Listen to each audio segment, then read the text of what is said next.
Hello and welcome to Catholic Answers Live. I'm Cy Kelly, your host. Thanks for being here with us on this Thursday afternoon, or if you're in Australia, Friday morning, and I'll tell you why I mention Australia specifically in a moment. Second hour, Jimmy Akin will be here and we'll do open forum.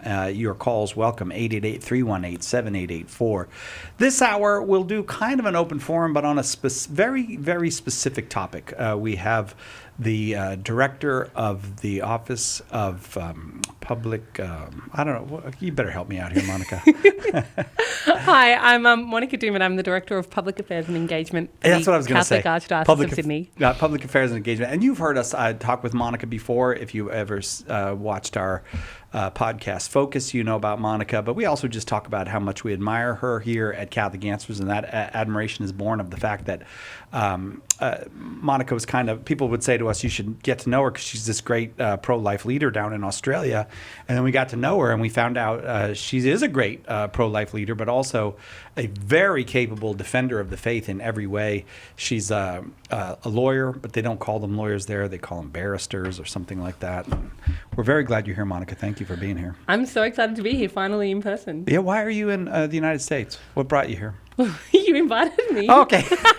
There was that, yes. I didn't mean to ask it in an accusatory way, like, why are you here, Monica? But you've kind of toured around a bit. You've seen the country a little bit. I have. Grace, Congratulations, Sister Mary Grace. That's wonderful. We love those Sisters of Life. We've had them in here a few times, and what a wonderful order. Founded by the now deceased Cardinal from New York City, and growing and growing.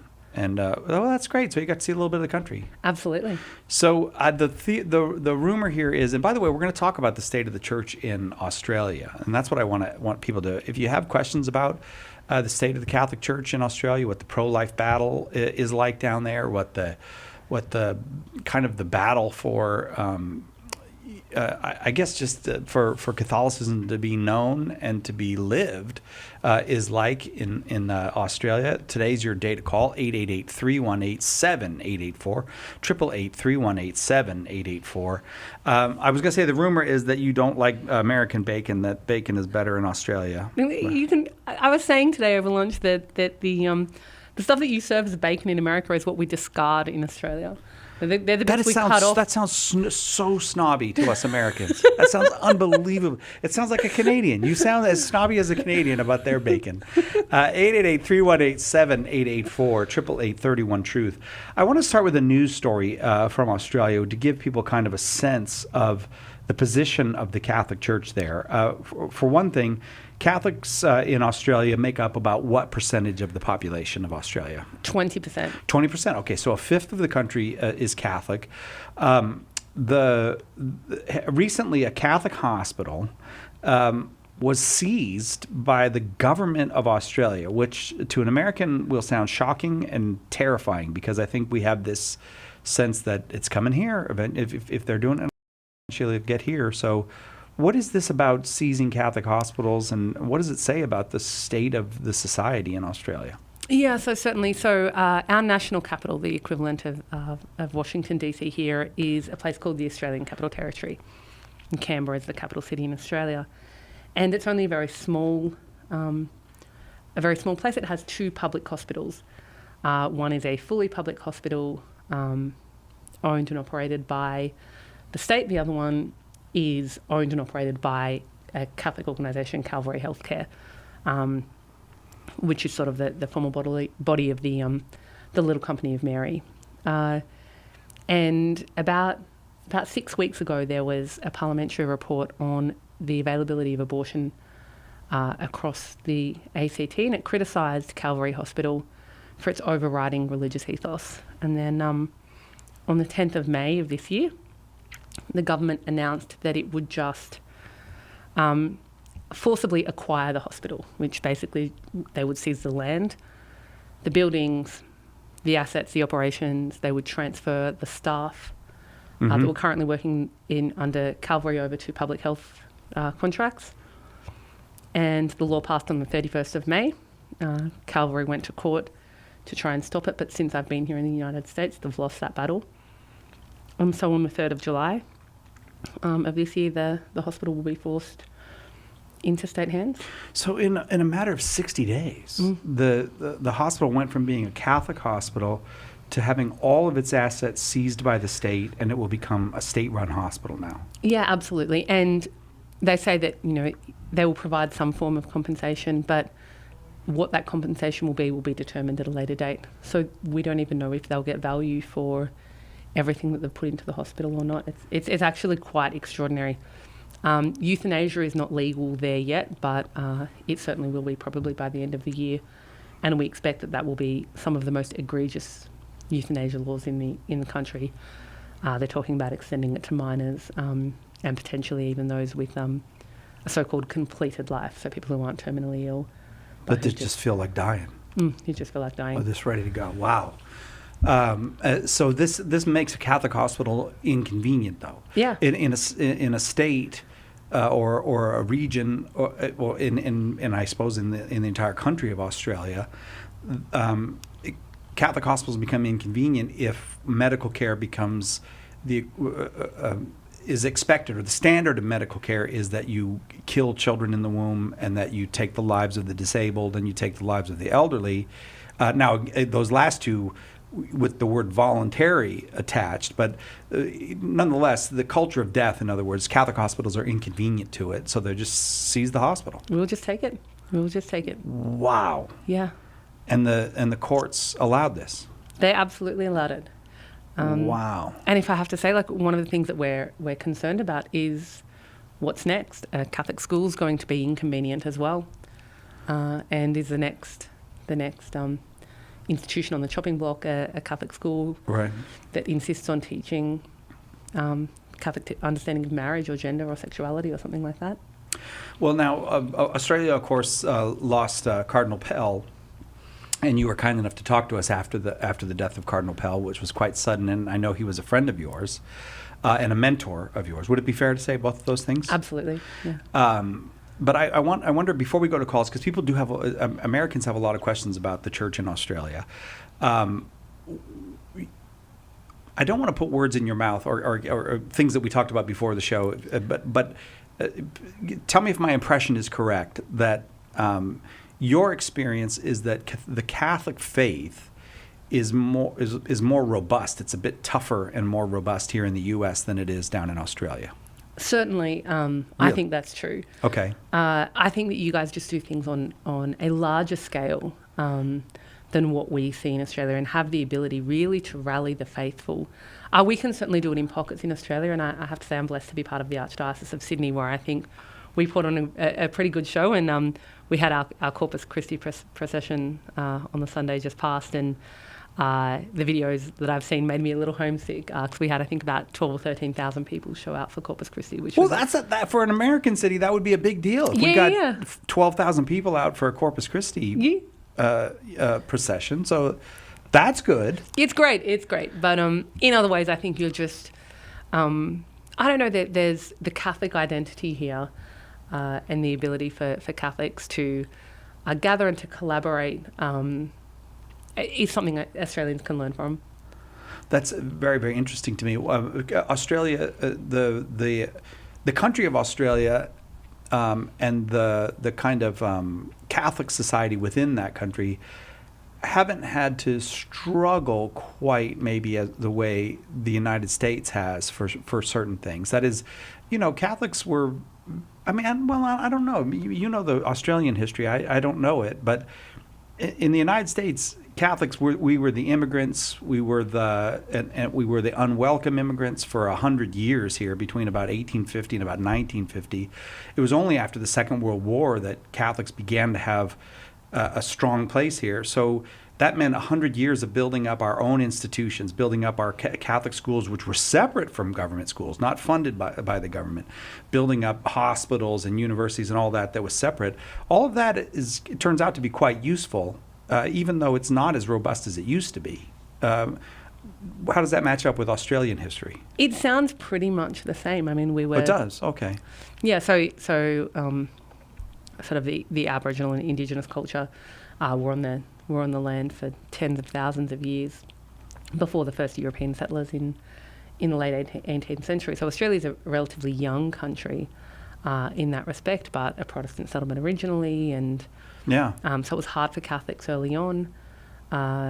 And then the same thing, the wave of migration, and all of a sudden the Catholic Church became the predominant faith in the country. And still is today, even with 20%, we're still probably outmatch the Anglicans, which are the next most populous, almost by 2 to 1.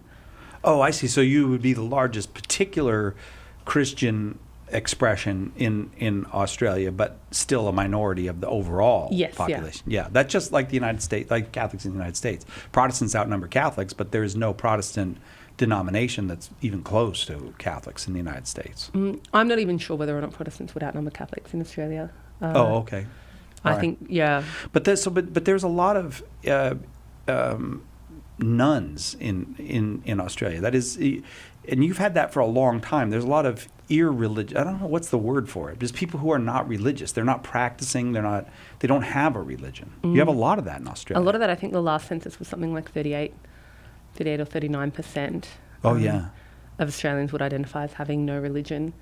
That's not necessarily to say that those people would be anti-religious, but that certainly there's a lack of religious literacy because people just weren't raised in faith, so they don't understand concepts of faith or belief, and I think that's what we're really struggling with.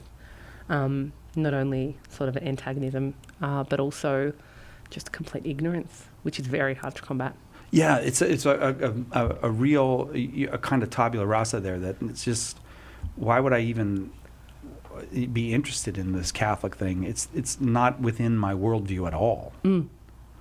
Okay, I wanted to say thank you. You sent us a nice note. You may not remember this last year about this time, to say congratulations on overturning Roe versus Wade.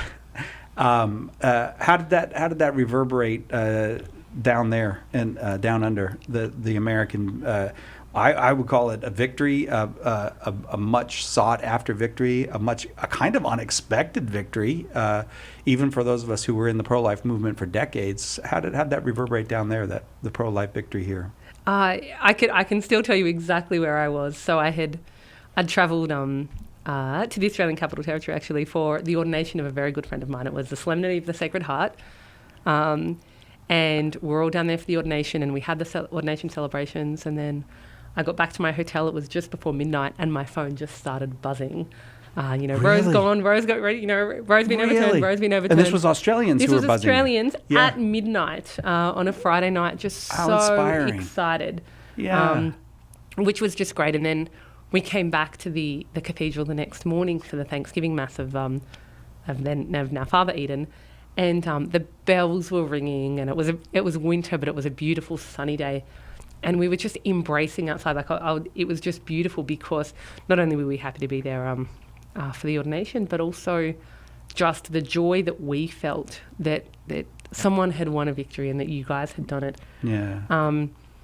And I think what that's taught me in particular is that wasn't a victory that was won overnight. That was Good Lord, 50 years. Right. And there are many, many people who had been involved in that fight for decades who didn't get to see dogs. They never saw it. They They never fought their saw whole lives for it and didn't see it. Yeah. Didn't see it, well, at least not this side of heaven, right? Right. And that's a real lesson for somebody like me, that you just have to keep going back and continue these fights, because it might not be for me to see these victories. Right? It might be just my call to just keep ploughing through and to live sort of the 30, 40, 50 years. But then, please God, a generation yet unborn will see this victory. Praise God. Thank you. It was awful nice to get that note from you. It was such an emotional time here after that. Seeing people who I had not seen weep before weeping after that great victory. There are lots of folks on the line who want to ask you questions about Australian Catholicism, about the state of the church down there. But there are a couple lines open, so I'll tell you what I'll do. I'll take a quick break, let you dial if you'd like to talk with Monica Dumit from the Archdiocese of Sydney down in Australia, a great defender of the Catholic faith, a great defender of life, and a wonderful, articulate model of how to talk about these issues in a world that's often not ready to hear what we have to say. If you have questions for Monica, give us a call, 888-318-7884. We're here for you. Call now. Catholic Answers Live. Underwriting for Catholic Answers Live is provided by Real Estate for Life. Real Estate for Life connects home buyers and sellers to real estate agents while supporting pro-life organizations. On the web at realestateforlife.org. The most original and exclusive Catholic content is on EWTN Radio. I don't like looking back. I prefer to look forward and keep moving forward. There's plenty to cover. I do a lot of research and try to dig out the bits and pieces of a life or of an agenda that people don't want to talk about. The World Over with Raymond Arroyo. Tonight, 8 Eastern on EWTN Radio and Television.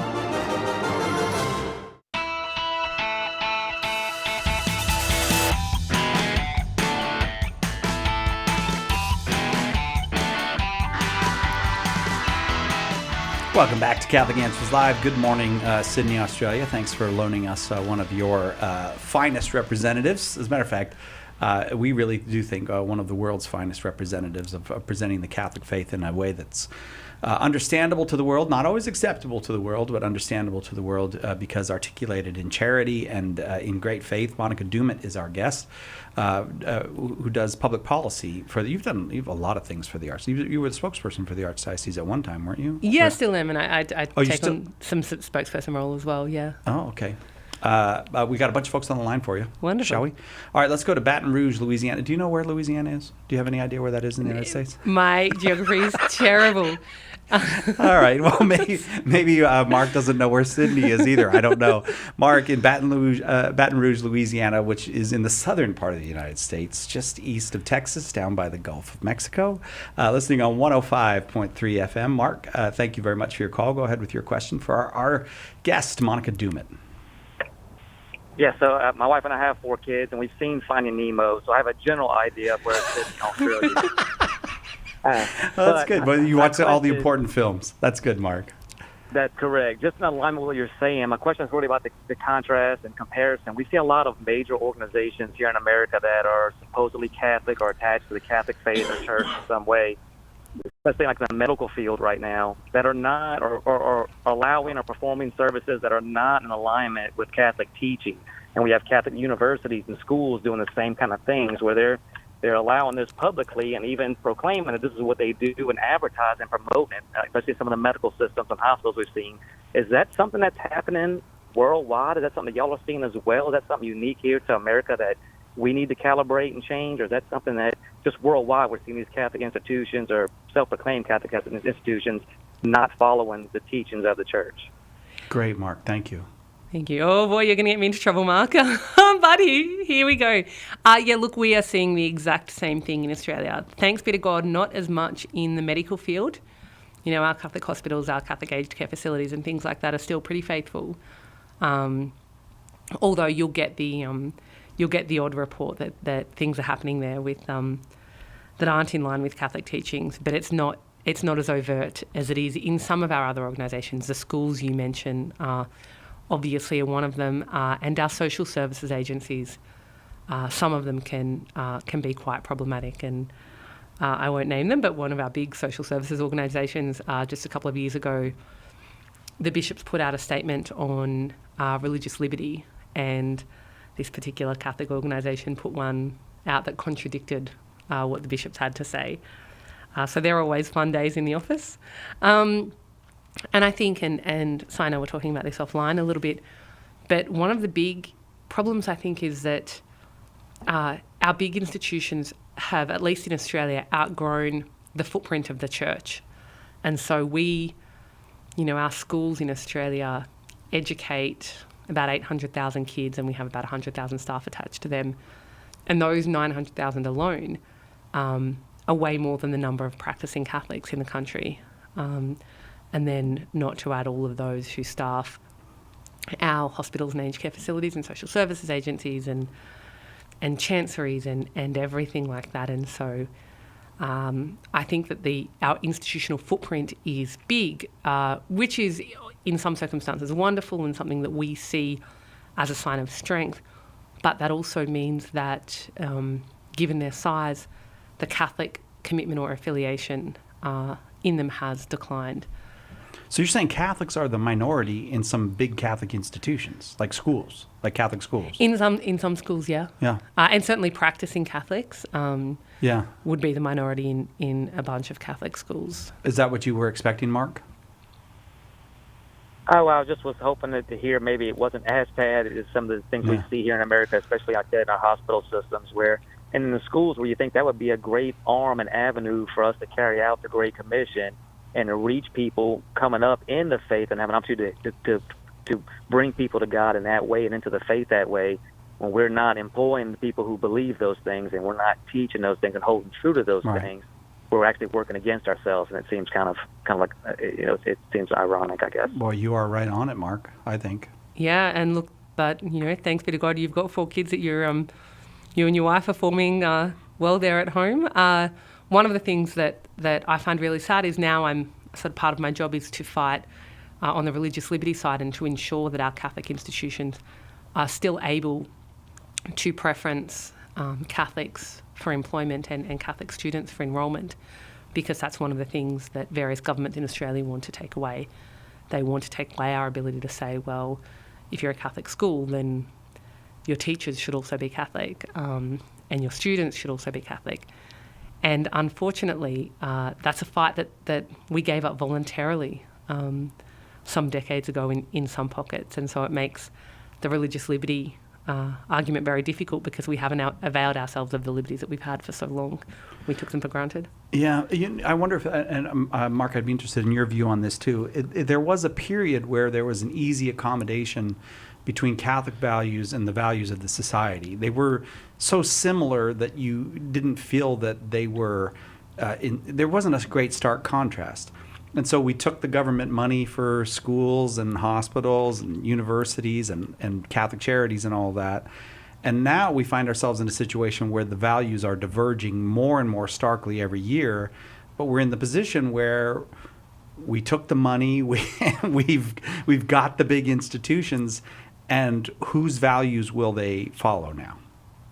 Yeah, absolutely. And it's very hard to give that up. It sure is. And Yeah. that's not only a financial thing, but also you're employing a lot of people. So that's Right. a lot of people out of work Yeah. for a principled stand. So Yeah, it's very hard. I'm sure it's very hard for bishops to look at big institutions in their diocese and go, that's not Catholic anymore, we're going to let it go. Mm-hmm. But as the divisions become more stark, they're just going to have to make choices. Mark, did you want to add anything? Well, I just think here in Louisiana, we have a large Catholic population, so we have been able to be what we call culturally Catholic. Yeah. It was everyone around us was Catholic as well, so we didn't have to ever get challenged on the actual faith. We could just say we're Catholic, and everyone just took that as an okay answer.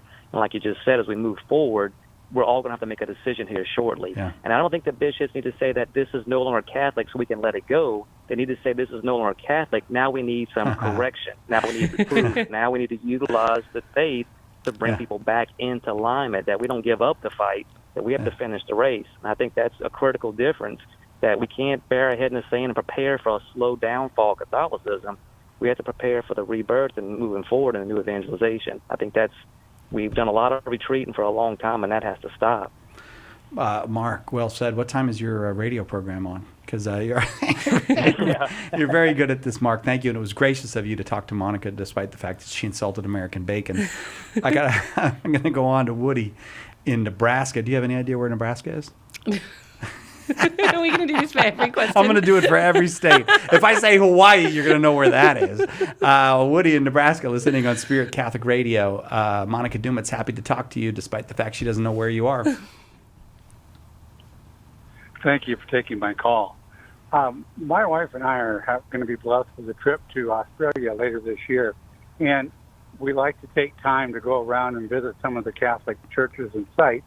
And I'd like to know if you could give me a good resource of where we could research or give us some recommendations on some religious sites that we might want to visit that are important to our faith. Oh, look, absolutely. So I don't know whereabouts you'll be going, but, I'm a little bit biased, but I think St Mary's Cathedral is probably the most beautiful cathedral in the world in Sydney. And it happens to also now have the tomb of the late Cardinal George Pell, which I think does will. it? Yeah, he's buried in the crypt. Oh, yeah. So Is that the cathedral with a different front than back? It's kind of, or am I thinking of a different church in Sydney? We got to take a break, so Sure. I'll ask you during the break because I may be thinking of a different church. We'll get some more sites for you to visit when you go to Australia, Woody, when we come back. Our guest is Monica Dumit. We're talking about the Catholic faith, its status in Australia. If you have questions about that, 888-318-7884.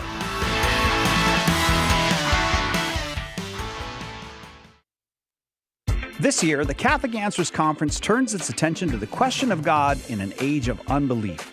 Join us September 21st through 24th in San Diego for I Believe in God, featuring very special guest Scott Hahn and an all-star lineup of speakers.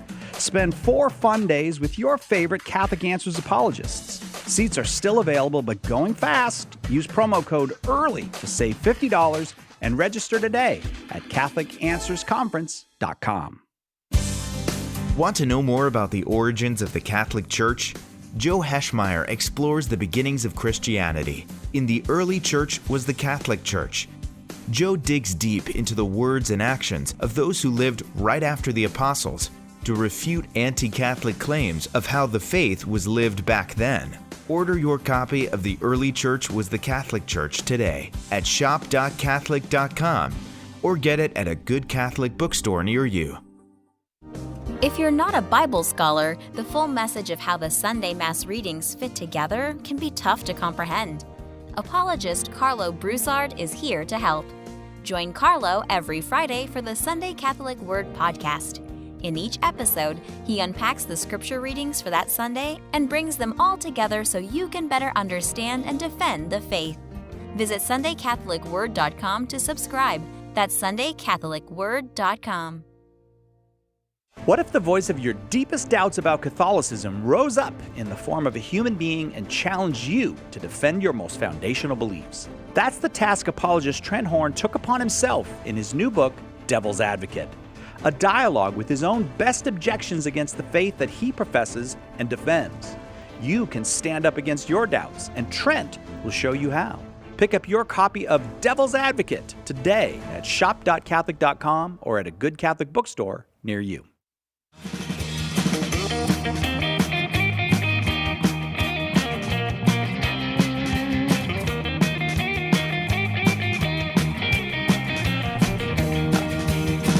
It's pretty groovy, that music. I don't know if that's too groovy for Monica Dumit, our guest from Australia. That's some very California-sounding music. But there's a long relationship between California and Australia. Yeah. Because of the surfing. Yeah, absolutely. Because the Hawaiians brought it to California and brought it down to you in Australia.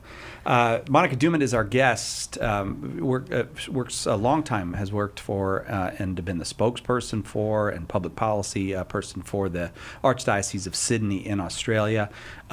We just think the world of Monica. This is the way I feel about you, Monica. If it was like there was going to be a debate on TV and you could pick like 3 people to defend the Catholic faith, you'd be on one of my 3. And I'm not even sure who the other 2 would be. So we're just delighted that you're here in the U.S. with us. Woody in Nebraska is going to Australia. Asked you about, are there Catholic sites to visit in Australia? So, well, like I said, the cathedral is my favourite. You'd have to go see Australia's just got one canonised saint, St Mary of the Cross MacKillop, and she's buried in North Sydney. And so there's a beautiful sort of a shrine and museum there to take a look at. She hasn't been a saint very long, has she? No, it was JP2 who canonised her. Yeah, okay, so it's a little while. I think it was JP2. And then also our saint in waiting is a wonderful woman named Eileen O'Connor, who was crippled at a very young age, and I think was only about 4 foot high, and basically sort of bedridden and wheelchair ridden, but started this great ministry of nurses who would go and visit the sick in their homes, the Brown nurses, and her, where she lived is now a place of pilgrimage as well, and her tomb, and that's in Coogee, which also happens to have some wonderful beaches. But they're all in Sydney, and so if I give you somewhere in another state as well, there's Penola is where St Mary of the Cross, started the first Catholic schooling and all of that. So that's a really beautiful place to visit, and it also has the benefit of being along a really beautiful coastal drive, which just has some of the most magnificent and beautiful coastal views that I've ever seen, the Great Ocean Road. So that'd be my suggestions. But if you want to send an email into the program, I'm happy to trade details and give you some more tips and some ideas. You can get the direct tour advice from Monica Dumit. You can send us an email at radio@catholic.com. Anybody can, anytime, radio@catholic.com. Woody, is that all good for you? Yes, thank you very much. Thank you. Thank you very much for the call. Another call from Nebraska. Tom, listening on KVSS, that's Spirit Catholic Radio as well. Tom, we're glad you're here. Go ahead with your question for Monica Dumit. Okay, my question is this. I had always assumed that Australia had a constitution or whatever that was similar to England, the United States, Canada, Ireland, all the English-speaking countries. Is it really true that the government could just come in and take a hospital? Or do they do this illegally? Yeah, look, it sounds extraordinary. They had to pass a law to enable them to do it. What our Constitution says is that you can't pass a law that would restrict the free exercise of religion. But our High Court, which is the equivalent to your Supreme Court, has interpreted that very narrowly to say that it's only where the law has the direct intention of restricting the freedom of religion that it would be struck down, or it could be struck down. And I guess with the government saying, well, no, that might be a byproduct of what we're doing, but what we're really doing is trying to streamline healthcare here. The advice we've received, I guess, is that a constitutional challenge would be unsuccessful. That's not to say that one shouldn't be mounted, and certainly there are at least some in Australia who think that we should try anyway to take this matter to the High Court. But yeah, it from some of the advice at least we've received, it doesn't look like it's unconstitutional. We don't have the robust protections for religious freedom that you do in this country, and we definitely don't have a First Amendment or anything equivalent to that, which is something we're really disappointed about, because I just admire the free speech you guys get to enjoy over here. Okay, Tom? Yeah, that's very interesting. Thank you very much. Interesting and disappointing a bit. I mean, it is. You think of a place like Australia. I guess we as Americans, we probably think in terms of that there are certain basic civilizational standards, and seizing hospitals from religious people kind of falls below what you would expect from a highly functioning society. It doesn't seem to meet the standard. Or locking down your communities for months and months on end, but that's a whole other program side of it. Okay.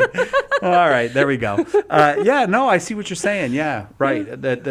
I guess we're testing a lot of lines these days. One of the lines, and I'm going to go back to callers. The number is 888-318-7884. Mike in Boston, you're next, so hang on, don't go anywhere.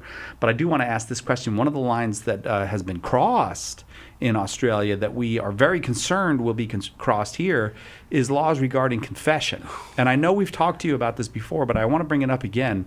Tell us what the status of a priest hearing a confession in Australia is now. So in all states and territories, except my own, thanks be to God, New South Wales is safe, but in every other state or territory, they have passed a law that requires people to report when they think a child has either been harmed or is at risk of harm, and depending on which state you're in, it can even be emotional or psychological harm, so not necessarily just linked to physical or sexual abuse. So there's a requirement to report that, and those laws in the past had a carve-out for information that's received in the context of a religious confession. But that carve-out has now been scrapped, and so if a priest was to obey the law, then they would be required to report that to the authorities. And again, depending on which state you're in, the highest penalty could be up to 21 years imprisonment for failing to comply with that law. Do they know that the priest cannot comply with the law? I mean, do you think that point has been made adequately to the lawmakers, that it's not a matter of, okay, well, we'll make this law in 21 years in prison, so they'll comply? Do they know that a priest can't comply? That's I mean, even if he did, it would be the end of his priesthood. He can't function as a priest anymore. So, are they aware of this? They're aware of it, and I don't think they care, because I don't actually believe they're looking to punish the priest in the confessional. What they're looking to punish, in at least from my perspective, is the intention. So I'll give you an example.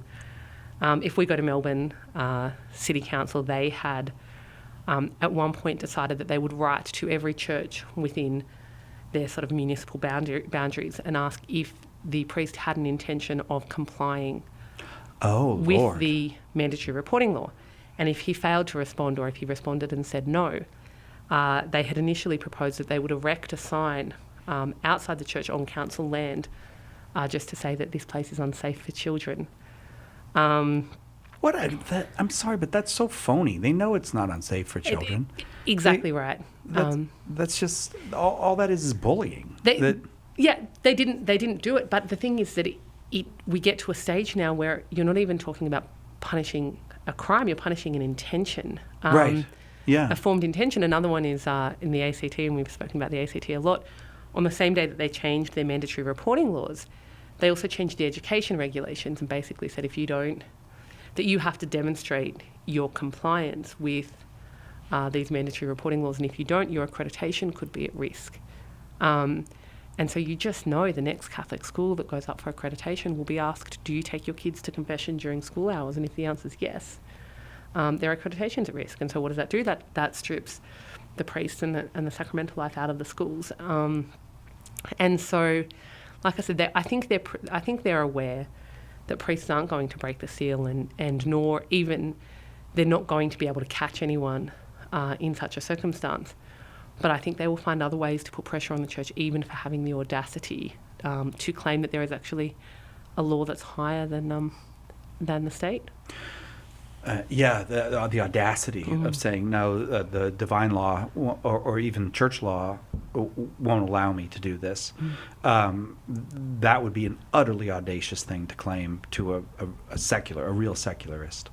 That's astonishing, but what have bishops said about it? What do bishops say to their priests? Do you know what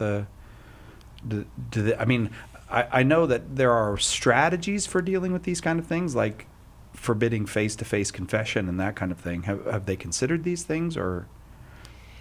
Yeah, look, they haven't forbidden face-to-face confessions, and particularly with the confessions of children, there's sort of this preference to that they are done in open space, in full view of others, and so those two things work in tension. But what's been really beautiful is that it doesn't matter where a priest sort of has fallen along the ideological spectrum, from the most sort of progressive to the most conservative. All of them have come out and said, you know what, we're not going to comply with these laws. And, so after the laws have passed, you'll get the priests standing in their pulpits on the Sunday and just saying, just so you know, I will go to prison for the sake of hearing confession. God bless them for saying it.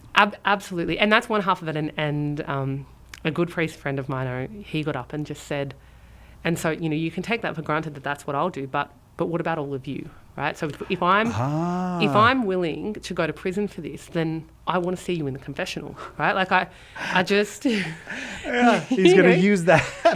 I mean, that's a little psychological pressure, but yeah, I see what he's saying, though. Does this matter as much to you as it matters to me, in other words, is what he's saying. Exactly right. Yeah. If I'm willing to go to prison, you better be willing to show up on a Saturday morning or whenever it is and go to confession. Then I think that's the best way, really, that we can fight against some of this, is actually to avail ourselves of the sacraments. Would you say the sum total, like when I hear you talking about it here, the seizing of a hospital, the laws against confession, the various other things, it feels to me like harassment. Do you feel harassed as a Catholic in Australia, or would I be going too far to say that? No, look, I think that's one way of looking at it. I also take it as a little bit of a compliment, because they wouldn't be trying so hard to get us if we weren't onto something, right? Like, what do they say? If they're you're over the target if they're shooting at you. Yeah. And so look, but But I have to say that it can get exhausting. I mean, this is, we talk about this, but this is my day-to-day. This is what you deal with every day. This is what I deal with every day. And so, look, there are some days more than others that I can get a little bit tired. Yeah. But, thanks be to God, I think we're strong, and I think we're willing to take up the fight, and so be it. Yeah. And you don't lose them all. You've won some pro-life battles in Sydney and other places. So there's that. I mean, but even if you lost them all, you'd still keep the fight up. Yeah, absolutely. I think it's ultimately important for the church to keep fighting, because we're not just doing it for now and for this audience. We need history when it's coming to record this time in the church in Australia, around the world. They need to see the Catholics standing up. How abhorrent would it be if, when they looked back at, when all of these laws were passed, if the church was silent? And just rolled over. Rolled over. Let's go to Mike in Boston, Massachusetts. You do know where Boston, Massachusetts is. I know that because you were just there. I was there listening on Sunday. 1060 AM. Mike, we're glad you're here. Thanks for waiting. Go ahead with your question for our guest, Monica Dumit. Thank you so much for all you're doing in Australia and for the faith. And I just wanted to point out, I went to college in Australia for a year. I love it, and a special place in my heart. So it's sad to hear that the literacy, the religious literacy is not great. But there is an online, it's a third word, Carmelite group that is growing for lay people and religious, called Apostoli VA. I don't know if you've heard of it, but it's a really beautiful thing that is growing in Australia. Do you know it, Apostoli VA? I'm a member, so I'm very biased too, because it's beautiful. It is a beautiful thing. So for formation particularly. Mike's asking a question and recruiting. Yeah. So what have you? Do you want to give the website? No, I haven't. I know some dear friends who are lay Carmelites, and so I possibly know of it without knowing the name. But no, I haven't experienced it. Apostoli VA. That's what you said, Mike? Do we have Mike potted down? Oh, sorry, Mike. We didn't hear you. Yeah, sorry. Oh, yeah. So it's APOS. TOLIVIAE, and it's Dan Burke, and Dan Burke is the founder. Dan Burke, of course. Yeah, we know Dan Burke. All right, well, I have personally, I trust him, so I'd say I'd endorse what he does. So thank you, Mike. Thanks very much. Do I have to take a break? I think I got to take a quick break. Hey, Jonathan, Jason, hang on. We're going to get to your calls, and we'll take more calls too. 888-318-7884. Hello, this is Archbishop Salvatore Cordileone of San Francisco. Keep your dial tuned to Catholic Answers Live.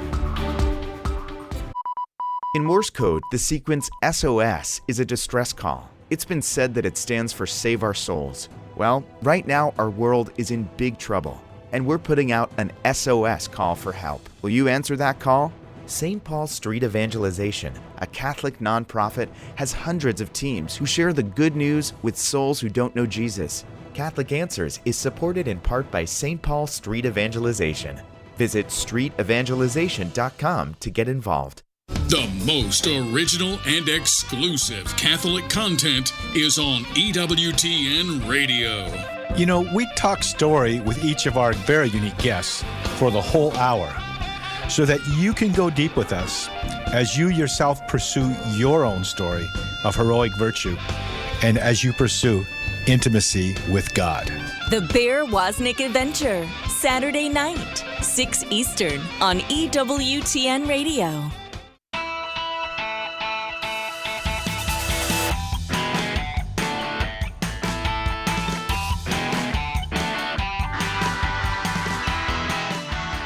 Welcome back to Catholic Answers Live. I'm Cy Kellett, your host. Our good friend Monica Dumit from down in Australia is up here in the United States. She's been touring around. She's been to Boston and New York and Baltimore and going up to Los Angeles. Well, you've been to Los Angeles and going back to Los Angeles, here in San Diego with us today.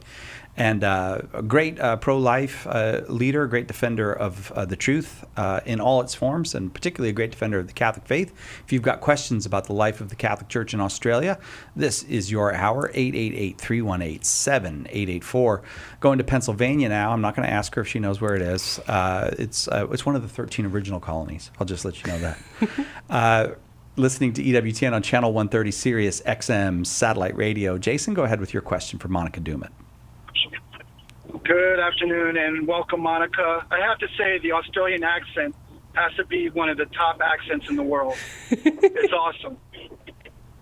What? What are you talking about? I don't have an accent. Crikey, what? Yeah, she says she has no accent. You have the accent. I'm from New York originally, but I'm afraid of Australia because I don't like spiders, and I know the funnel spiders there. Yeah, so it is a I'm terrifying kinda country. scared, but, No, you're correct. You are correct in that. It's a horrible, terrifying everything place. there can kill you. That's okay, Jason. They'll probably lock you up in prison before you can get bitten by a spider. So for being Catholic, so it's fine. There are no spiders in prison. Oh, no. When I was in the Navy, I visited Australia a couple of times. That was the U.S. Navy.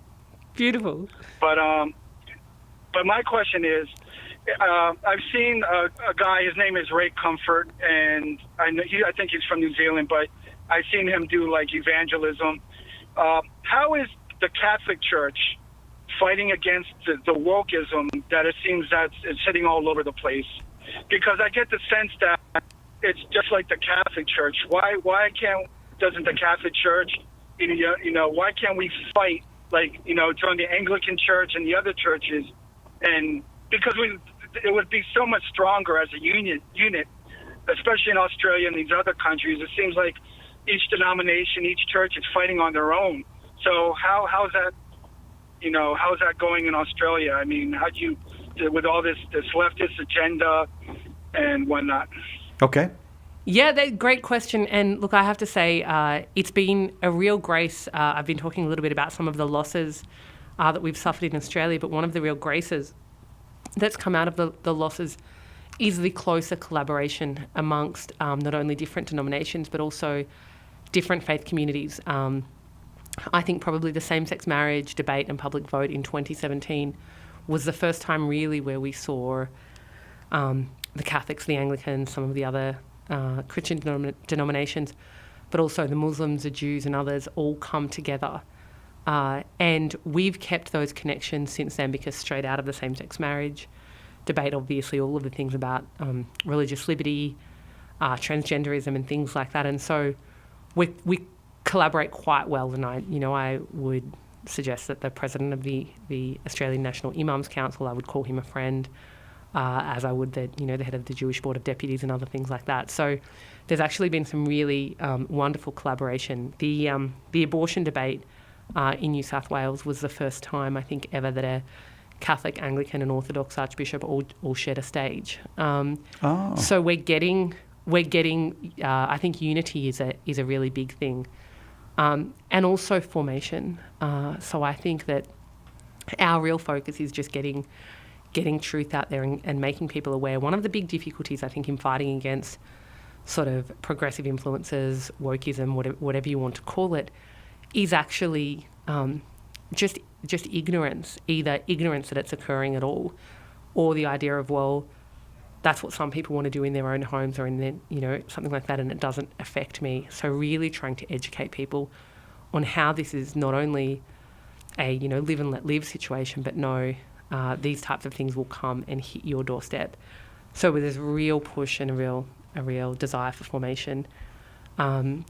And look, to be honest, we look to you guys as well. One of the great things about the internet and programs like this online is that we're not limited to the fight as it's occurring in Australia, but we can take the best of what's occurring overseas and also help form ourselves as well. So I think, that knowledge and truth is a real antidote. And, a dear friend of mine always says that the Holy Spirit unites. And so I think he's doing that here as well. But it's a great big battle. I wouldn't say that we have a complete answer to it just yet, but, pray and work and leave the rest up to the Lord. Amen to that. Jason, thank you very, very much. You'll excuse me if I keep moving, but I do want to get everyone who has a question for Monica on. We're talking about the Catholic Church in Australia with Monica Dumit from the Archdiocese of Sydney in Australia. Is Sydney the biggest city in Australia? I think Melbourne might be just a little bit bigger. Yeah. But we're certainly the most important. Okay, that's good. I'm glad to hear that. I'm sure everyone in Melbourne would agree with you. Jonathan in San Antonio, Texas, watching on YouTube. Thank you for waiting, Jonathan. Go ahead with your question for our guest, Monica Dumit. Hi, Monica. It's Jonathan here. I was wondering, what did the Catholic Church learn from its impact on the indigenous there in Australia with the lost generation? Because the church is going through that in Canada right now as well, and historically, people have a good justification for being wary about your church and working with the indigenous, because it's clearly documented that every single country that you establish political power in, you violate and rape the indigenous there. So what have you learned, and what's going on in Australia that you're doing as a way to not do this continually in the future again? Because every country on the planet... Well, you got to let her answer, Joe. Okay, we got you. You just got to let her answer. Go ahead. You have a couple minutes. Yeah, sure. So thanks for your question, Jonathan. And certainly there's been a history of shameful treatment of Indigenous Australians, to some extent within the church, but also, within the state as well. And we have the real tragedy of what we call the stolen generation, which is where children were forcibly removed from their homes. Can you give me an idea of when that happened? What is that, in the 20th century or 19th century? Or 20th no, the 20th century. The 20th century, yeah. Okay. So with the idea that this was about protecting them or giving them a better life. And so, and now, we had a number of years ago sort of the national apology, and realising that was a and some of them was taken obviously and put into Catholic homes and Catholic orphanages, but it was a federal policy that was implemented, and we certainly had that big formal apology in Parliament, which was a real watershed moment. So that's obviously part of it, and there's certainly a great advocacy for our Indigenous brothers and sisters, and specifically around closing the gap. So in our Indigenous Australians, I'm not sure what it's like here or in other countries, but there is a gap in terms of life expectancy, education, imprisonment, all of those things, and the church needs to be a great big advocate in terms of rectifying some of those, and not only an advocate but also being there on the ground.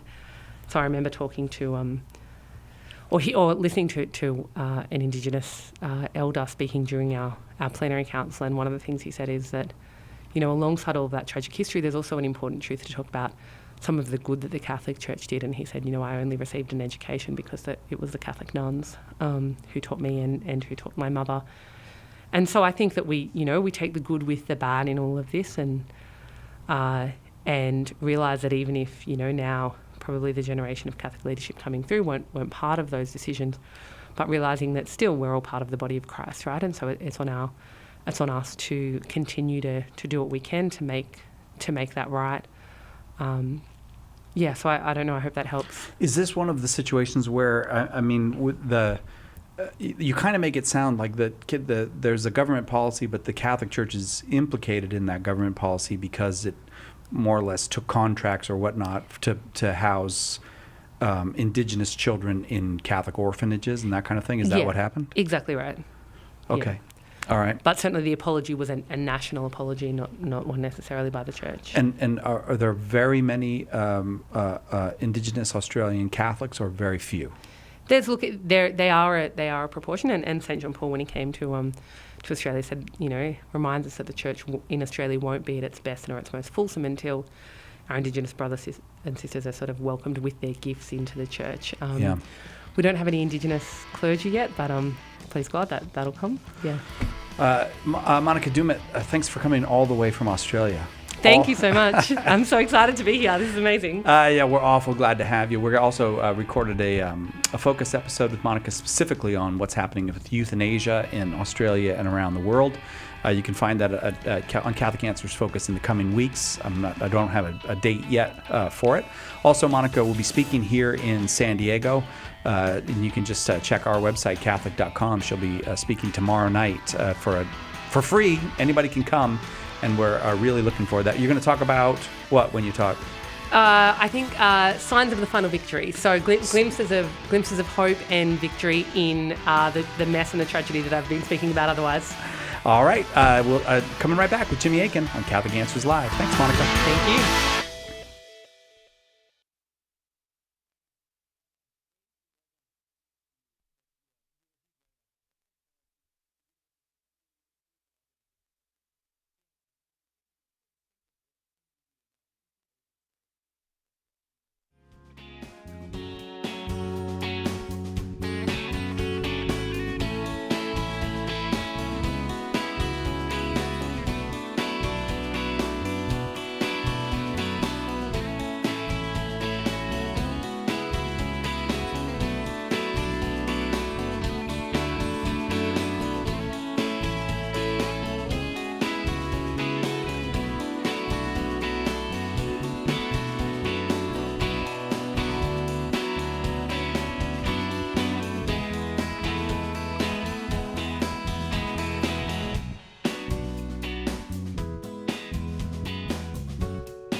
back to Catholic Answers Live. As promised, Jimmy Akin with us this hour for Open Forum.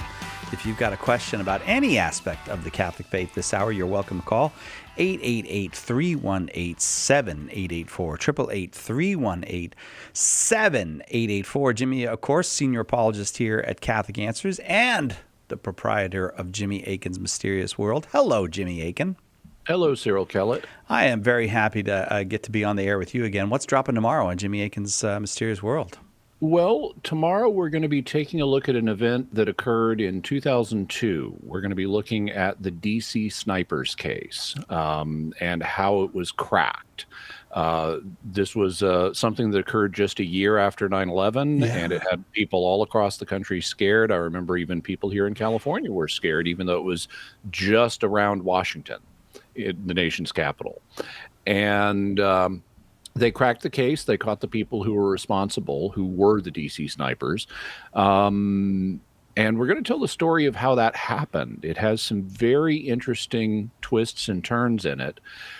But we're only going to be talking about what the public knew roughly at the time.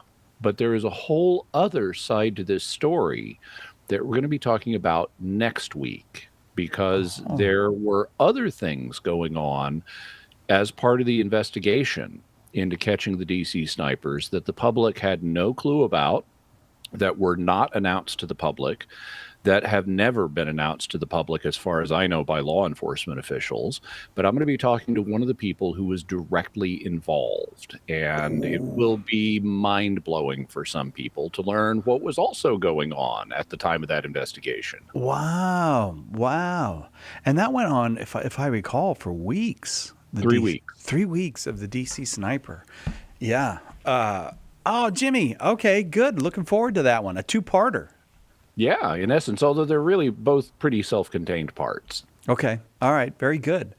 All the lines are full right now, but they will empty out as Jimmy answers questions. So if you've got a question, note the number 888-318-7884, 888-318-7884. Jimmy, I read your piece on all these UFO stories that have been coming out, and there were some very interesting possibilities that I had not considered. Among them, I don't remember how hard you hit this, but I remember just it struck me of, well, there's such a thing as government deception in these things sometimes. I mean, sometimes they're just out to deceive you about things. So, but am I summing up your view correctly to say, really, there's no way to know what all this is about, all these latest reports? Not at this point. We need to see investigations done to see if the current UFO whistleblower is a guy named David Grush. Oh, yeah. And he is more highly credentialed as a whistleblower than anybody we've had in the past. Okay. And he reports having discovered evidence that would indicate there is a crash retrieval program that has retrieved several partial or intact UFOs, as well as bodies of pilots, that is being hidden from Congress. It's buried in some other department, and it is not disclosing its data to the All-Domain Anomaly Resolution Center, which is congressionally mandated to look into this. And so it has not been revealing its data to AARO, and thus it's been evading congressional oversight. And Grush has he reportedly has presented information to Congress about that, and there are calls for congressional hearings to learn more about that. And so we just have to kind of wait and see what such an investigation would uncover as to whether this is a real program or whether it could be false information. Either based on what Grush has said, it doesn't appear that it could be something he innocently misunderstood. A more likely possibility, because there are intelligence agents that lie, namely all of them, and so it could be that he was lied to by people as part of a disinformation op or psyop. Oh, yeah. Now, the target of this disinformation op or psyop would not be the American public. the government it finds it annoying that the public wants to know about UFOs, so they wouldn't deliberately stir this up. But who could be the target of the PSYOP would be our nation-state competitors, Russia and China. Around the late 1980s, there was a group of fake government documents known as the Majestic 12 documents that were released that made very similar claims. And the apparent target of them was the Soviet Union, because in the late 1980s, the Soviet bloc and eventually the Soviet Union itself was falling apart. Russian leadership was very unstable at the time. We almost went to nuclear war several times in the 1980s, like after the 1983 Able Archer incident. And so it is proposed that one of the reasons the Majestic 12 documents were released was to send a message to the Russians saying, don't mess with the Americans. They've got alien tech and alien allies, and they'll stomp your butts. And so now we have Russia is at war with the Ukraine. Putin has been nuclear saber rattling, and it might be opportune to send another message to the Russians saying the same thing. Very interesting. Yeah. I guess you're right about that's a big part of the intelligence thing. I just saw I had never seen before the Man Who Never Was. That's the story from World War II where they invented a guy just so they could put papers on him saying that they were going to invade Greece and not Sicily. And apparently it worked. Apparently the whole, groups of divisions were moved over to Greece rather than Sicily. So, yeah, that's the job. The job is to lie and deceive manipulate the enemy.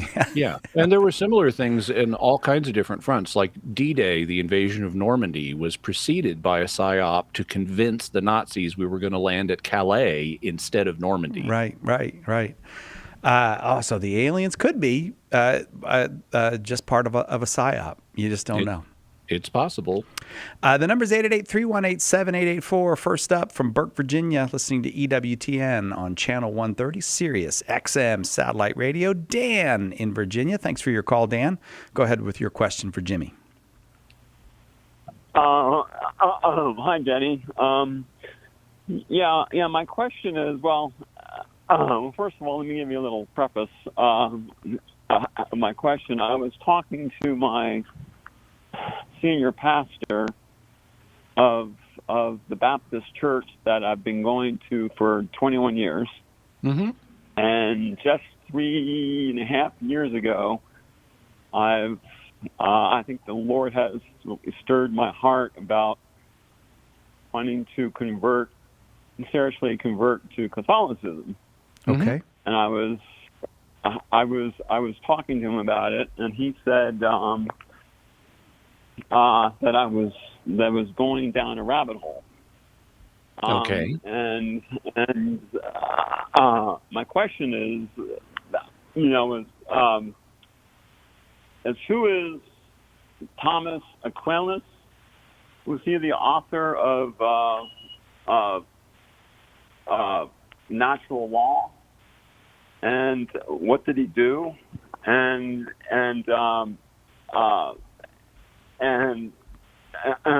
said it's logical, but it's not biblical. And I had trouble buying that. Okay. Jimmy, Thomas Aquinas. Okay. So Thomas Aquinas was a Catholic theologian who lived in the 1200s. So he lived about 800 years ago. He wrote a whole bunch of different things. He did talk about natural law, but he wasn't the first person to do so. So he didn't originate the concept. What natural law is the concept that you can learn something about how you ought to behave by looking at human nature. So, for example, you look at human nature, you see that humans are come in two flavors. They're men or women, and you need both in order to have a baby and propagate the race. And you can also figure out, our babies are born completely helpless. They need a lot of care. And so their parents need to stick together for literally decades, because it takes about 20 years to raise a baby to mature adulthood. And so we need stable marriages that where the parents stick together in order to care for their offspring for decades, effectively for life. And so you can reason a certain amount of how you ought to behave. You shouldn't just dump your wife, the first time she burns the dinner, or you shouldn't dump your husband the first time he forgets to mow the lawn. There are bigger things at stake, and you can figure all this out by looking at human nature. That's the nature. It's not natural law like gravity. It's human nature, the way God built us, that reveals at least certain things about how we ought to behave as humans. And in regard to the pastor's charge that this is logical but not biblical, I would say a couple of things. First one is the idea that something has to be in the Bible is a uniquely Protestant idea that's associated with the Protestant doctrine known as sola scriptura. Unfortunately, sola scriptura is really problematic because if you have to be able to prove every doctrine from Scripture alone, then you're going to need to prove sola scriptura from Scripture alone. You're going to need to find a place that says, or a collection of places that says or implies that every doctrine you believe as a Christian must be taught in the Bible. And there are no such passages. I've written about this a good bit. Maybe we can send Dan a copy of my book, The Bible is a Catholic Book, where I talk about some of this. The other thing, though, is even in Protestant circles, it's recognized commonly, not by all Protestants, but it's commonly recognized that God gave us our intellect for a reason. And so we can use logic to figure things out that are not mentioned in the Bible. Like we can figure out how to make airplanes, we can figure out how to make air conditioners, and we can figure out certain moral truths by looking at human nature. The third thing I would say in connection with this is actually the idea of natural law is in the Bible. And I can think of several different passages that implicitly endorse the concept. They didn't have the term natural law when the Bible was being written, but they did recognize that humans have an ability to reflect on things and figure out moral truths. For example, when God gives the Israelites the Torah, his law for the Jewish people, he says, other people, other groups of people, non-Jews, are going to look at this law and go, oh, wow, that is so wise. That is such a wise and just law.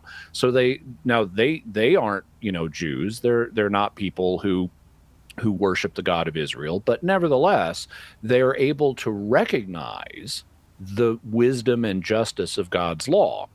And that, on what basis would they be doing that? Well, it would be based on their moral intuitions and looking at human nature and things like that. If you want a functional society, don't kill, don't steal, don't commit adultery, the 10 Commandments. Another passage that indicates a natural law basis for morality is in the book of Romans, where St. Paul talks about how even Gentiles who do not know God's law have a version of God's law written on their hearts. And so they can look to what's written into their nature, what's written into their hearts, as a way of finding moral guidance. And St. Paul says that their consciences may either approve them or condemn them, based on whether or not they violate their conscience. So right there, that's a natural law principle of looking into your heart, looking at human nature to figure out morality. There's also another passage in the book of James that, if you think about it, also presupposes natural law. James says that a man who looks into God's law and forgets to do it is like a man who looks into a mirror and then forgets what he looks like.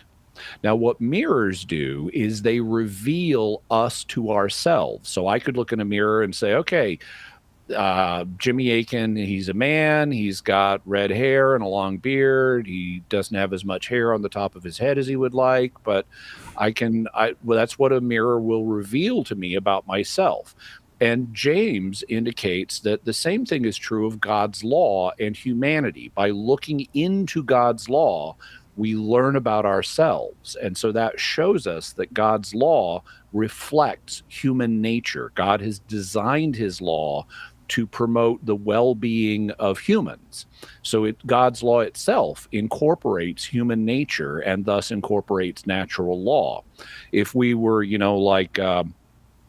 like salmon, who breed once and then both of the parents die, well, God's law would be different. If we could just, as humans, fertilize our eggs and walk away and die, we wouldn't need stable marriages.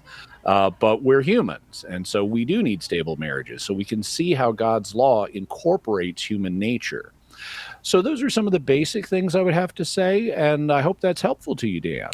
And Dan, since we're at the break, I'll tell you what, just hang on the line, and if you'd like a copy of it, we'll send you Jimmy's book, The Bible is a Catholic Book. Got to take a break. Right back with more Open Forum with Jimmy Akin on Catholic Answers Live. Let us help you with your question today on Catholic Answers Live. Do you have a question but prefer to ask it privately? Catholic Questions can help. Go to CatholicQuestions.com to ask your question online, email us, drop us a letter, or give us a call. Longtime Catholic Answers Live apologist and author Jim Blackburn or another Catholic Questions apologist will be happy to assist you. Catholic Questions proudly supports Catholic Answers Live, so visit us at CatholicQuestions.com today. That's CatholicQuestions.com. Hi, this is Deacon Dennis Lambert from the Diocese of Phoenix. When we listen to Catholic radio, we receive encouragement, strength, and most importantly, we receive the truth. Simply put, we need Catholic radio because we are and we become that which we surround ourselves with. So I encourage you to tune in, inspire up, and to wrap yourselves in the warm arms of faith, life, and love. The world needs EWTN Catholic Radio, now more than ever.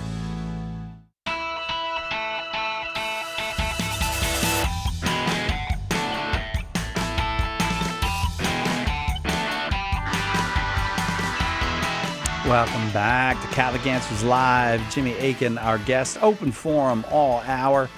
And one line about to be open, 888-318-7884. If you have any question at all about the Catholic faith or about anything else, you can call and ask Jimmy.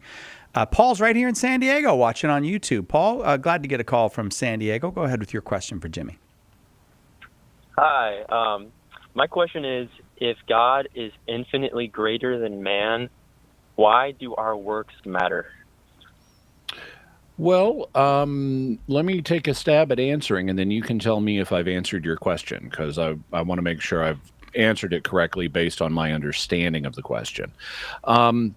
So if I understand you correctly, the essence of the question is, why do our works matter, given that God has the ability to do everything instead of us? So like, I could just sit at home and let God feed the hungry and clothe the poor and care for my family. Why is it important that I do those things? And the answer is that it's true that God could do all of those things. He can feed the hungry, he can take care of my family, he can do all kinds of stuff. And from that perspective, I am not needed to accomplish these goals.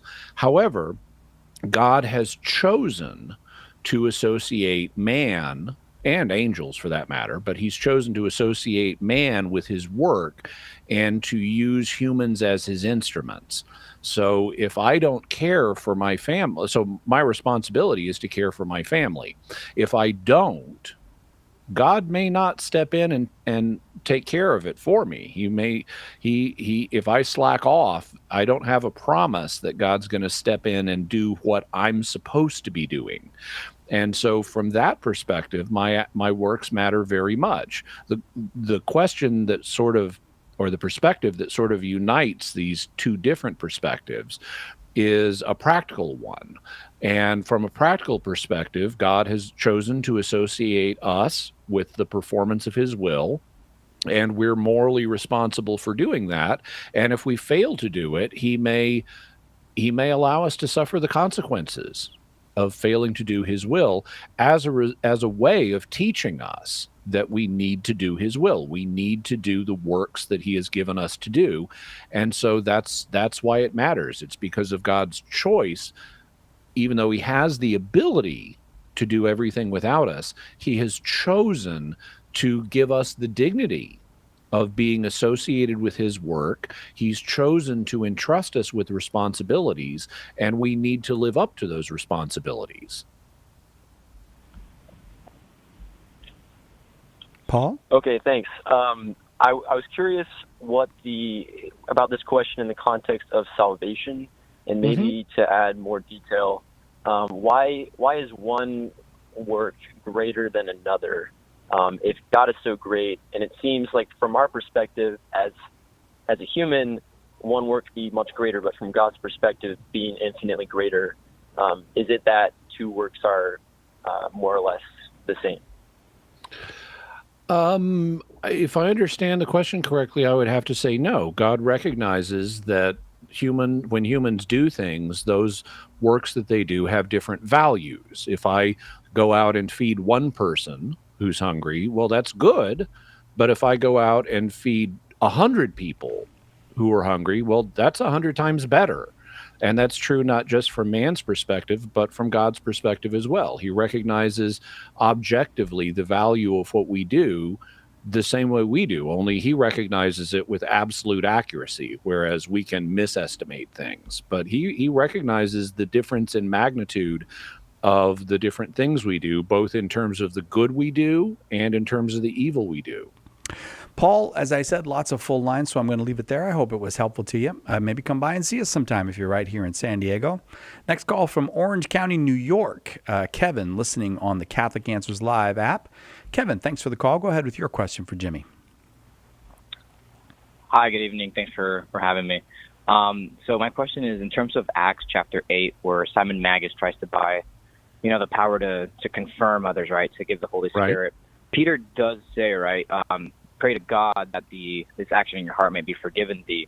And so I could kind of see a Protestant saying, well, see, we should pray to God to be forgiven. Peter says nothing about, when you're ready, let me absolve you. And so I'm not saying that completely disproves confession, but what's a good way to look at that scene from a Catholic point of view? I think it's interesting it's never mentioned that the apostles absolved, Simon in any way. Yeah, well, I think, okay, so the first thing I'd say is, at best, this would be an argument from silence, because it doesn't mention the sacrament of confession here. And so since it's silent on the subject of confession, this would be an attempt to disprove the validity of the sacrament of confession by appealing to the silence of this passage. And there are a couple of problems with that. The first one is that arguments from silence are notoriously weak. There are a few circumstances in which they can have evidential force, but most of the time they have very little, if any, force. The second problem with this argument from silence is there are other passages that are explicit about confessing our sins and explicit about Christ's ministers absolving us when we've repented of sin. So I don't think this is a successful argument from silence. In terms of how to understand what is happening in the text, well, the first thing that happens when someone has committed a grave sin is they need to repent. They should talk to God about it, and then they should go to confession. But Simon Peter is at that first stage. He's trying to get Simon Magus to repent of what he's done.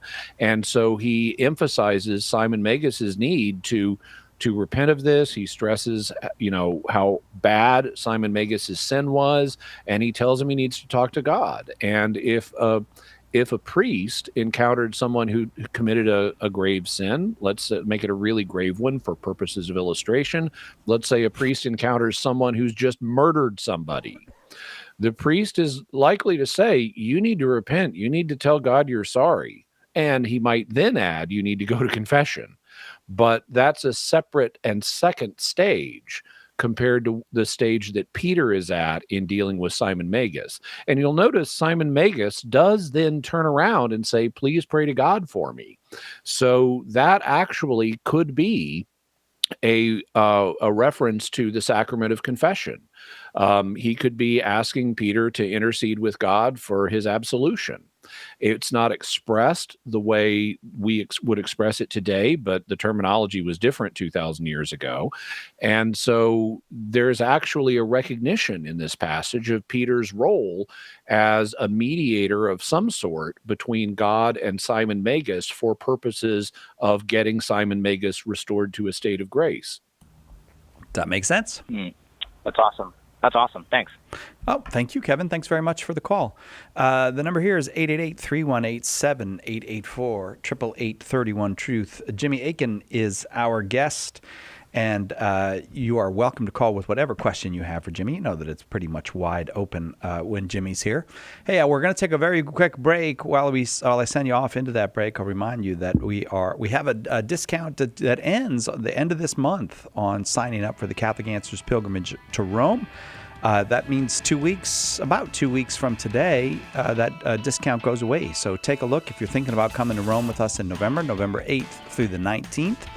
The Catholic Answers Rome Pilgrimage. You get a deal for the next couple weeks. Check it out at CatholicAnswersPilgrimage.com.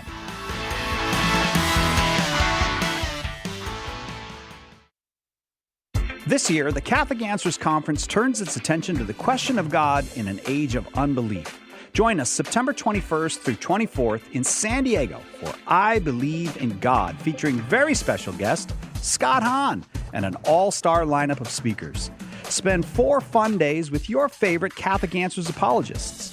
Seats are still available, but going fast. Use promo code EARLY to save $50 and register today at CatholicAnswersConference.com. In These 12, The Gospel Through the Apostles' Eyes, best-selling author Rod Bennett gives a riveting re-examination of gospel events from the ground floor perspective of Christ's own hand-picked successors. In his trademark storytelling style, Bennett movingly depicts what it was like for the apostles to witness Jesus' teaching and miracles up close. Why did he call them, and what did he intend for them to do? Order your copy of These 12 today at shop.catholic.com or get it at a good Catholic bookstore near you. Want to know more about the origins of the Catholic Church? Joe Heschmeyer explores the beginnings of Christianity. In the early church was the Catholic Church. Joe digs deep into the words and actions of those who lived right after the apostles to refute anti-Catholic claims of how the faith was lived back then. Order your copy of The Early Church Was the Catholic Church today at shop.catholic.com or get it at a good Catholic bookstore near you. If you're not a Bible scholar, the full message of how the Sunday Mass readings fit together can be tough to comprehend. Apologist Carlo Broussard is here to help. Join Carlo every Friday for the Sunday Catholic Word podcast. In each episode, he unpacks the scripture readings for that Sunday and brings them all together so you can better understand and defend the faith. Visit SundayCatholicWord.com to subscribe. That's SundayCatholicWord.com.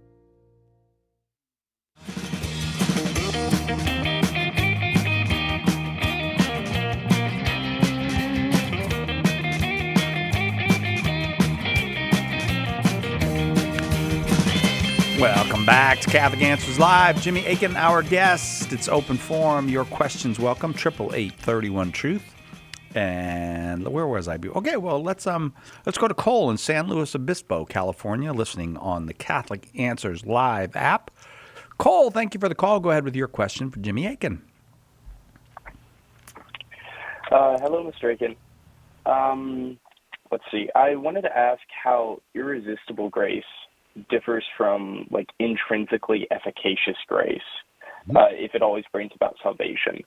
I come from a Calvinistic background, so I've been trying to figure out more the distinctions to be made, and I've been struggling with this one a lot, so I thought I would ask. Sure. So So the term irresistible grace is commonly used, for people who may not be aware, in the Calvinist tradition. And in the Catholic tradition, there's kind of an equivalent concept, which is endorsed by some, but not all, Catholic theologians, that there is a certain type of grace that if God gives it to a person, by the nature of the grace itself, so it's intrinsic to the grace, it will produce the effect of a person choosing God and being saved. what irresistible grace and intrinsically efficacious grace have in common is they're forms of grace that if God gives them to a person, that person will come to God and will be saved. And so they have that in common. What they differ in, to my mind, is the language that's used to express the concept. One of the things that the Catholic Church has historically wanted to do is preserve a meaningful sense of free will that man has. And so the Catholic Church would correspondingly not typically use a term like irresistible grace because it doesn't seem to reflect a meaningful form of free will on the part of the human who receives such grace. The idea would be that the human might otherwise resist, but God just overrides his free will and forces this grace on him that is irresistible and will change the person's mind no matter what the person thought previously. And that seems to involve a rejection of a meaningful form of free will. Now, the Calvinist tradition grew up differently, and so it's not as concerned about protecting a meaningful form of free will, or at least not the form that Catholics would consider a meaningful form of free will. And you'll have different opinions in Calvinist circles about whether it's even appropriate to use the term free will. Some Calvinists have no problem with it. Others don't like the term at all. But it seems to me that the difference between the two is mainly semantic. It's mainly a matter of how you express it. It's a matter of wording, but they both represent forms of grace that, by the nature of the grace, will ensure that the person comes to God and enters a state of grace. So that's how I'd kind of sketch it in general terms. If you're interested in exploring these areas, I would suggest that you Google Jimmy Akin, that's my name, and also A Tiptoe Through Tulip. TULIP is as I'm sure you know, Cole, is a common acronym that's used in Calvinist circles for issues connected with the area we're discussing. And in the article, A Tiptoe Through Tulip, which is on my website, it's at jimmyakin.com, I wrote about about just how close a Catholic could get to the Calvinist position, but what distinctions there are that need to be made and maintained. I'm not exploring the other end of the question, which would be how far away from the Calvinist tradition could a Catholic get. I've always meant to write an article like that, but I haven't gotten around to it yet. But since you're coming from a Calvinist background, you might find A Tiptoe Through Tulip helpful in thinking through some of these issues. Okay, Cole. Yeah, that sounds great. Thank you. Thank you very, very much. On we go to Chicago. Rob in Chicago, listening on the Catholic Answers Live app. Rob, thanks for downloading the app onto your phone. Go ahead with your question for Jimmy. Yeah.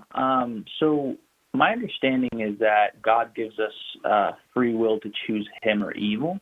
Mm-hmm. So God doesn't cause evil and suffering, but permits it. So in the case of animals, they don't have the ability to choose God, but there's a lot of animal suffering. And it seems like God causes their suffering since a lion is predetermined to eat a gazelle.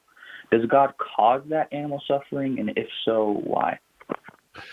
Okay, so in considering the problem of evil, theologians and philosophers commonly distinguish between two different forms of evil. The first is known as moral evil, which is commonly just called sin. And the second is called physical evil. And physical evil is anything other than sin that is bad. So like pain is physical evil, and death is a form of physical evil. It's not sinful to be in pain, and it's not sinful to die. But these are bad things that happen to us, and so they're put in this other category known as physical evils. The role of free will is most commonly connected with moral evil. The reason that God allows us to commit moral evil is so that we have a free choice between him and love and something other than him or not love. And so he enables us to make a free choice here, and he values that freedom. One of the standard arguments is it wouldn't be the same if God just programmed us to always do good and we had no choice about the matter. We'd be like robots. And if a robot does something that it's programmed to do, like go out and feed the homeless or something, the robot is not morally praiseworthy for what it's done. It's just fulfilling its programming. Whereas if someone could do otherwise and freely chooses to go out and feed the hungry, that's morally praiseworthy. And so that's why God tolerates sin. It's in order to enable free choices to do good. Now, how would that have, but I should say, that's not automatically connected with physical evil. Sometimes if we make bad choices, physical evil will happen to people. Like if I know of some people who are hungry and need food and I don't go feed them, then they're going to experience the physical evil of hunger and malnutrition. But that's a bit of a separate issue than why does God allow moral evil? So how would we apply this to animals? Well, first of all, most animals, no other animals on earth have human level reason. And so none of them are morally accountable for what they do the way humans are. Having said that, we do see signs of at least primitive moral reasoning in some species. Now, we don't see it in all species. Amoebas don't really have any detectable equivalent of moral reasoning. Dragonflies don't really have an equivalent of moral reasoning, but some species do. For example, when we look at some of the other primates, like monkeys, we see that they have the concept of moral reciprocity. That if I do something good for you, then you need to do something good for me. And if you don't, you're doing something wrong. If you're just a constant taker who just takes everything I do that's good for you and you never return any benefit to me, you're not displaying reciprocity towards me and you're doing something wrong. You're being a leech. Got the concept, Cy Kellett? I think I got it. Okay, so so we do see some primitive moral reasoning in other creatures. Now, some theologians are going to say that's just an illusion. Animals don't have any ability to really morally reason at all, but that would just be their theological opinion. This is not a matter of church teaching. And to me, I kind of want to go with the science. The science suggests that even though they're not robust moral thinkers the way humans are, if they have some capacity for moral reasoning, even if it's primitive, then they may have something like free will and God may hold them accountable for it. You might then say, okay, well, how would God hold them accountable for it? Because there's a common theological opinion. Now, he could hold them accountable for it in this life, but there's a common opinion among various theologians that animals, because they don't have rational souls, they don't survive into the afterlife. But you know what? That's also not a church teaching. That's a theological opinion, and it has no more force than the arguments in favor of it. Well, a while back, I did a review of the arguments in favor of animals not surviving death, and I found that, in my opinion, I don't think these arguments are particularly good.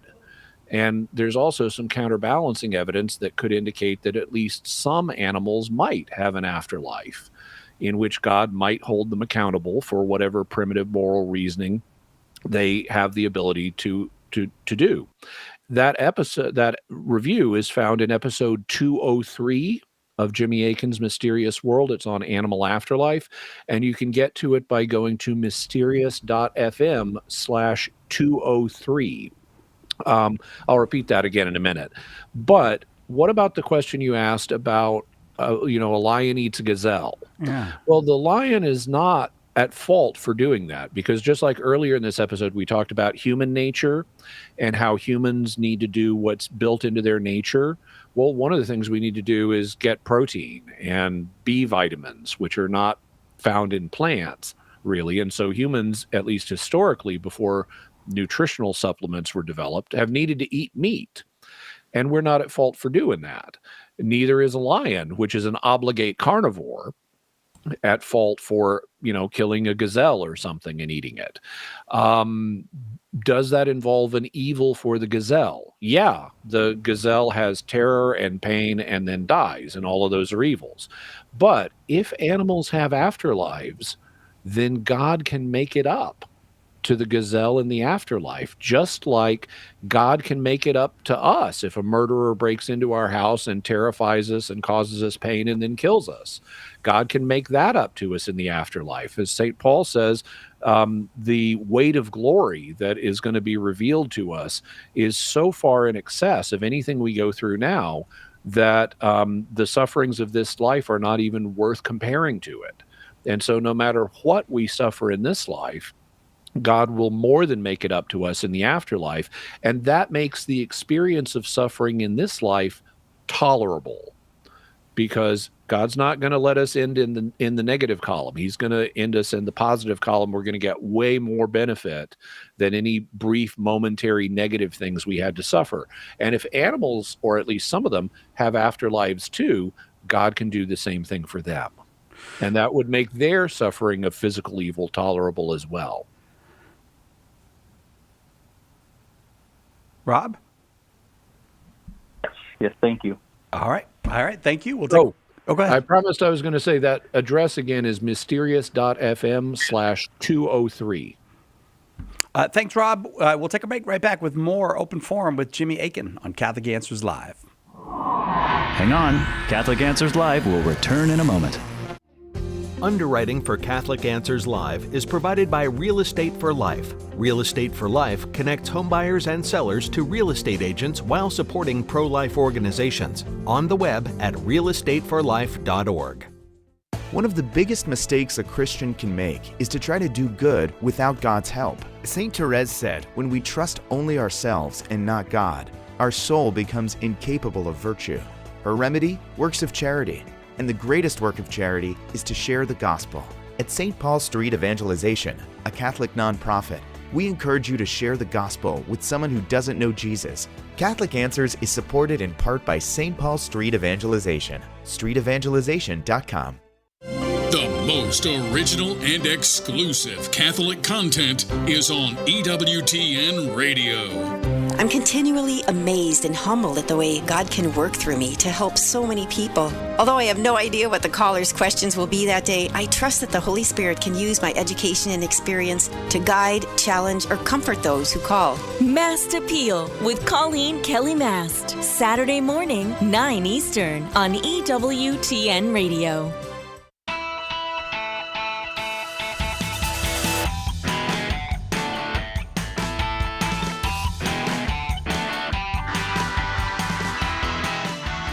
Seriously, I am shocked. I just looked at the clock. We're almost done. I guess time flies when you're having fun. This has been a great hour. We're grateful for your calls. There are quite a few still on the line, so off we go back to the phones, and we'll try to work our way through everybody who's there, so we'll get an answer from Jimmy for folks. Next, we go to Waterford, Wisconsin, where Jack is listening on 89.5 FM. Jack, we're glad you're here. Go ahead with your question for Jimmy. Hi, Jimmy. How are you? Doing okay. Okay. Jimmy, I grew up in a split house. I'm Missouri Synod Lutheran, but my dad was Catholic, and I'm kind of on the fence right now about both. But I'm listening to, I'm doing the Bible in a Year podcast with Father Mike Schmitz, and I'm listening to that, and I'm trying to delve deeper into the Old Testament. And I was listening to, I believe it was Elijah, where he was talking to some people that were doing some false worship, and he had two bowls, and there was wood in each bowl, and they said, we'll see which God can come down and burn this wood. And, he was even kind of mocking them, saying, well, maybe your God's asleep, or maybe he's gone, or whatever. Oh, yeah. And that actually, the maybe your God is on a trip is not a literal translation of what it says in Hebrew. What it says is much cruder than that, and I won't even say it the way I could because this is a family show, but what he actually says is maybe your God is using the bathroom. Yes, exactly. Yes, okay. So anyway, the question I have is, God performed these miracles, and he kind of showed them, like, look, I have an active God, you kind of have a false God. Why doesn't God do miracles like that today? Because I would think more importantly than ever now, with so many unbelievers and people saying, you can't prove any of this, why doesn't God do miracles today and things like that we could see? He does. He does lots of them, but they don't get a lot of press because there's, a lot of people who don't want to give them press. This is part of, the secular aspect of our culture. Our culture has a strong secular element in it that does not want evidence of God, like miracles, being presented to the public. They want to dismiss anything that involves a miracle as superstition and misinterpretation, and they have a narrative of wanting to say that we live in a purely mechanical universe where these things don't happen. There's no intervention from God from outside of our universe. It's all just natural processes playing out. So that naturalistic assumption in secular society discourages the media, among others, from reporting miracles. Then there's also the fact that here in America, we live in a Protestant country, and historically, the Protestant movement has been okay with miracles in the Bible, but they have not been okay with miracles performed subsequent to the Bible. And the reason for that is because in the Catholic Church, miracles have always been appealed to as evidence for God and his activity in our lives. And when the Protestant Reformation came along, there was a desire to paint the church as an evil institution, as the whore of Babylon. And as you may be aware, some of the Lutheran confessional documents even referred to the Pope as the Antichrist. And so if you're trying to paint the Catholic Church that negatively, you don't want to endorse things that Catholics would appeal to as contemporary evidence for their faith, like apparitions of saints or miracles that are being performed. And so the Protestant movement, by and large, decided, well, there must not be any miracles after the death of the last apostle, because if there were, we'd have to take seriously all these Catholic miracles, and we know the Catholic Church is evil. Therefore, the things they would appeal to, like apparitions and miracles, they must all be false. And so the Protestant movement, which has been historically dominant in the United States, has also tended to dismiss accounts of miracles. And there have been, famous Protestant theologians like the Presbyterian scholar B.B. Warfield, who wrote books about how this is not the age of miracles anymore. And that's caused many things that are miraculous to not be recognized as miracles in the Protestant community. And so there's also a kind of downplaying that happens for that reason. The good news is in the last 100 years, with the rise of the Pentecostal movement and the charismatic movement, many people in the Protestant community have become more open to God performing miracles today. And there's even been a 2-volume work by a Protestant scholar named Craig Keener that documents lots of miracle accounts happening today. And now, many of the miracles, because Protestants tend not to be that into miracles, many of the miracle accounts that Keener documents are actually from Catholic circles. But the title of the 2-volume set is just Miracles. I'm sure there's a subtitle, but if you go on Amazon or otherwise Google Craig Keener, Keener, and miracles, you should run across his books, and he's got lots of interesting miracle accounts in the contemporary modern world for you to look at. Jack, thanks very much. I hope that is helpful to you, and I hope you'll be able to get that book. You keep going just because I've got very little time left. Chris in North Carolina watching on YouTube. You're up next, Chris. Go ahead with your question for Jimmy. Hey, thanks for taking my call. My question is about Luke chapter 20, when the Sadducees come to Jesus. This is something that has bothered me for a long time because I have never been able to figure out how Jesus's answer to them proves the resurrection. I recently ran across a commentary, and this guy, he quoted from 4th Maccabees, which I know isn't canonical, but it says that many as attend to piety with. Why don't I, because we're short on time, why don't I try to take a stab at your question, Chris? So you're right. This is a perplexing passage to a modern reader. And one of the questions a modern reader would have if he knows his Old Testament is, why doesn't Jesus appeal to much more obvious passages? Because he appeals to the burning bush passage where God says, I am the God of Abraham, Isaac, and Jacob. And then Jesus says, but he's not the God of the dead, but of the living. Therefore, Abraham, Isaac, and Jacob must still be alive, and if in the afterlife. And if that's the case, then they're going to be resurrected. And so that's how it would prove the resurrection. So, but why wouldn't Jesus quote from Daniel 12, where it says that many who sleep in the dust shall awake, some to everlasting glory and some to everlasting shame? That's an explicit passage about the resurrection. So why doesn't he appeal to something obvious? Why does he do this really obscure move with the burning bush passage from Exodus? Well, the answer appears to be that it's because the Sadducees did not regard Daniel as canonical. According to various early sources we have, they only regarded the first 5 books of the Bible, including Exodus, as canonical. So that takes a load of more explicit passages about the resurrection off the table. And so Jesus is doing what a good apologist would do. He's appealing to something that his interlocutors will accept. They accept Exodus, so he's going to go to Exodus to make his case. And there were basically 2 options in the Jewish community. One was the Sadducee option that says if you die, or when you die, you cease to exist. You're worm food. There is no afterlife. The other alternative, which was basically everybody except the Sadducees, said when you die, your spirit survives in an intermediate state, and then you're going to be resurrected. So when Jesus encounters the Sadducees questioning him and challenging him on does the resurrection happen, he says, well, look at the passage on the burning bush. God says, I am the God of Abraham, Isaac, and Jacob. But by this point in Exodus, Abraham, Isaac, and Jacob have all physically died.